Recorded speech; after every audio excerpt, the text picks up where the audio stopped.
Nous allons aborder rapidement la notion de sélection flottante dans GIMP.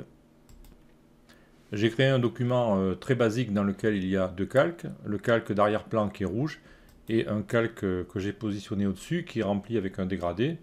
Donc je vois bien si je bouge ce calque que j'ai bien le calque d'arrière-plan en dessous. Donc maintenant, qu'est-ce qu'une sélection flottante? Elle va se produire lorsque l'on copie un élément dans une image. Je vais me positionner sur une autre image. Je vais prendre l'outil de sélection ici en haut à gauche. Je vais dessiner une sélection sur l'image.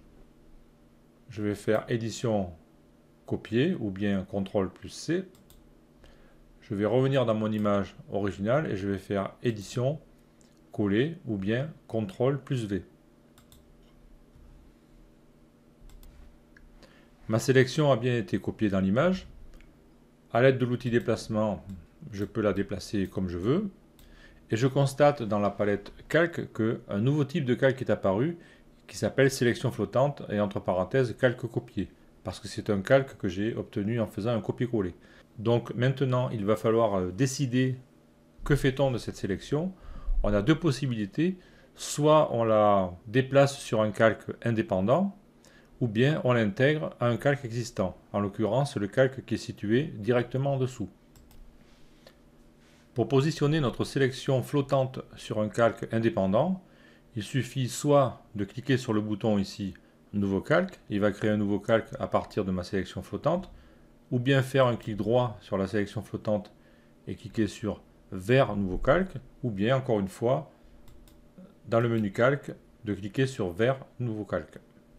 Je vais cliquer la solution la plus simple sur le bouton ici et j'obtiens donc un nouveau calque qui s'appelle calque copié et que je pourrais renommer tête aigle par exemple. Et ce calque là est complètement indépendant. Je vois que je peux le déplacer comme je veux. Donc ça c'est la première solution. Je suis revenu en arrière par une série d'annulations, donc je retrouve ma sélection flottante et nous allons examiner la deuxième option qui consiste à ancrer le contenu de cette sélection au calque qui est situé directement en dessous. Pour faire cela, on peut cliquer soit sur ce bouton ici, Ancre le calque flottant, ou bien en faisant un clic droit sur le calque et en sélectionnant Ancrer le calque, et on retrouvera la même chose dans le menu calque. Maintenant, je n'y reviens pas dessus. Donc, je vais cliquer sur le bouton ici, Ancrer, c'est le plus simple. Et je vois maintenant que ma sélection s'est fondue avec le calque qui était situé en dessous. Et si je choisis donc l'outil de déplacement, et maintenant je vais déplacer l'ensemble. Ma tête d'aigle, qui était une sélection indépendante au départ, elle a été fondue avec le calque. Donc c'est une notion importante. Dès que vous faites un copier-coller dans GIMP, il crée une sélection flottante et vous devez décider si cette sélection flottante devient un calque indépendant ou bien si vous la fusionnez avec le calque situé directement en dessous.